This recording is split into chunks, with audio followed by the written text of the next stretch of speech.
போய் சாப்பாடு வாங்கிக்கோங்க உள்ள. பரவாயில்ல போங்க.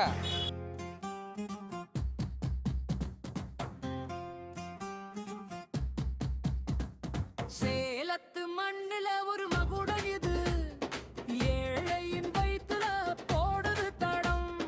10 ரூபாய் இருந்தாலே போதும் இங்கே, பசியால் வாடுற கூட்டம் தீரும். உழைக்கும் கரங்கள் உயர்வு காண உன்னத சேவை இதுவே தானடா.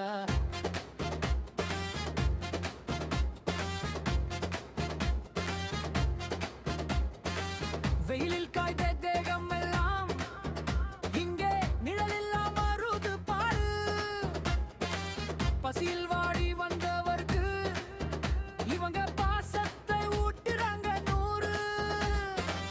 அன்னதானம்